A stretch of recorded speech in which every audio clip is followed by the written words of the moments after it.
Audrey Diaz na damay na ngayon at kini-question ng Senado patungkol sa nalalaman niya sa nangyari kay Sandro Mulak at ang ginawa sa kanya ng GMA Independent Contractors na sila Jojo Nones at Richard Cruz.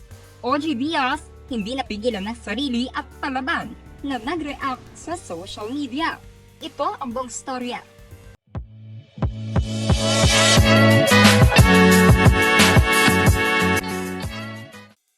Nadamay na ang showbiz columnist na si Audrey Diaz sa kasong pang-aabuso di umano ng dalawang GMA Independent Contractors kay Sandro Mulak.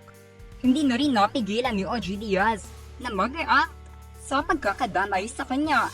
Doon sa nasabing hearing, tinanong ni Senator Jingoy Estrada ang ama ni Sandro Mulak na si Nino Mulak kung paano nga ba lumabas sa social media ang nangyari kay Sandro. Sinagot naman ni Nino na hindi niya alam kung paano nga talaga ito kumalat. At bigla na lamang itong naging trending. Paglilinaw ni Nino na narinig niya ang nangyari sa kanyang anak gamit ang social media. At ang unang naglabas ng balita na ito ay si Audrey Diaz. Nais daw ni Nino Mulak na ayusin ito internally. Ngunit dahil kalat na nga ito sa social media, hindi na ito maiiwasan ng mga netizens na pag-usapan pa. Dito na tinanong ni Senator Jingoy kung paano nalaman ni Audrey Diaz ang nangyari kay Sandro. Tinanong din ng senador kung nakapag-usap na ba sila ni Audrey Diaz tungkol dito.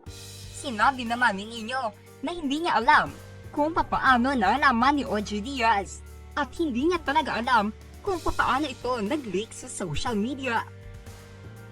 Nag-react naman sa kanyang ex-account si Audrey Diaz tungkol sa pagkakadamay niya sa kaso ng GMA Independent Contractors at Sandro Mulak. Ayon kay Audrey Diaz, bakit daw nauna ako sa pamilya? Tapos, kapag nahuli naman ako sa balita, late na ako. Saan ko ilalagay ang sarili ko? Samot-sari naman ang naging reaksyon ng mga netizens tungkol sa pag-probe ng Senado kay Audrey Diaz. Ayon sa ilang netizens, bakit kailangan pang tanungin kung paano nalaman ng media o ni Audrey Diaz ang nangyari, imbis na mag-focus na lamang sa nangyari kay Sandro. Ibang netizens naman ay dinipensahan si Audrey Diaz at sinabi na marami na talagang sources at insiders si Audrey sa showbiz at hindi na nakakapagtaka kung malaman niya kaagad ang nangyayari kay Sandro.